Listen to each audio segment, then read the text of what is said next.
Live from the Red Hill Monkey Shelter, it's Good Night with Happy George. Tonight, Happy's guests will include newspaper reporter and author of Sock Monkey Dreams, Benny Hathaway. So slap your arms together and stomp your feet, and let's get happy! All right, everybody. Thanks for coming out to tonight's episode. Boy, what a great show we've got for you tonight. We've got writer Benny Hathaway. And if that wasn't enough, we're going to hear from Patty Valentine about how we can all get more work done. It's going to be a wowzer. Sounds like it's going to be a pretty boring show, Happy George.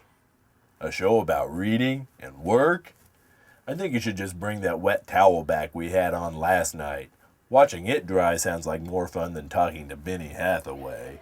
Emily, be nice. Benny Hathaway is a distinguished author, and he deserves our respect.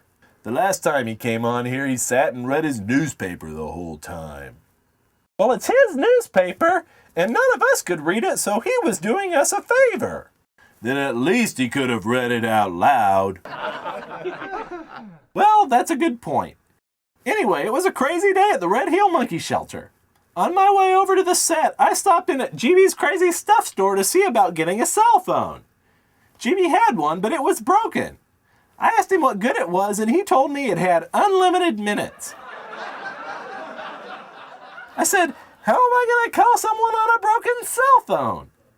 And he said, everyone you know lives in the same house. Just yell real loud and have the next monkey pass it along. It's the network.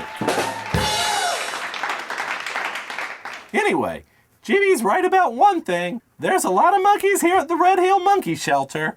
I don't know, but we'll be able to ask our first guest. He's the guy who keeps track of the monkey census, publishes the local newspaper, The Monkey Ape Vine, and he just wrote a book called Sock Monkey Dreams. Everybody shake a tail feather and welcome Benny Hathaway! Yay! Bookworm!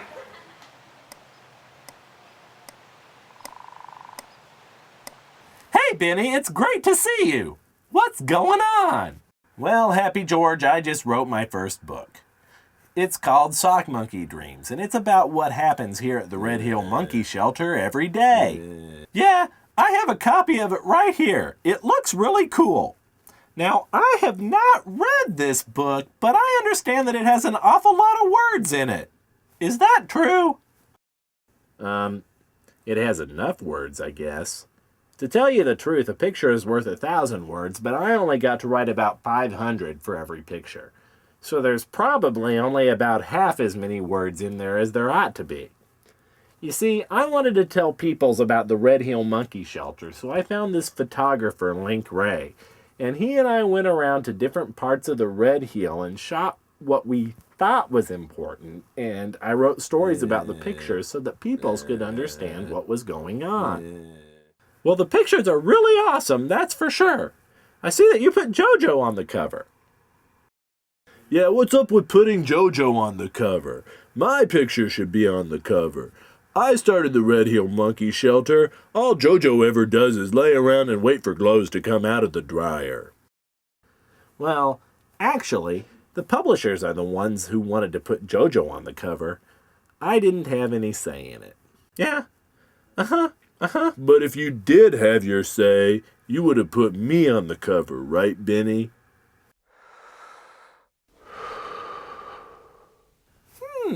Wow. I didn't know that. I wrote this book because I discovered most people didn't know anything about sock monkeys. So I wanted them to find out that we have lives like they do, and we do stuff like they do. Benny.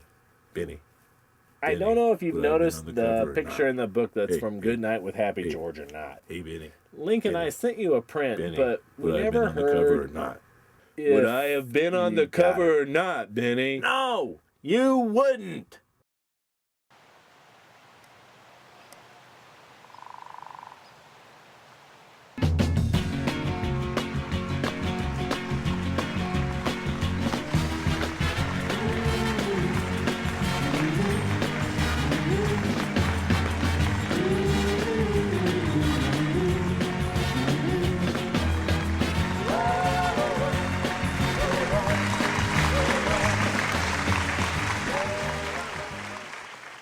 next, we'll talk to an old candy wrapper we found on the floor.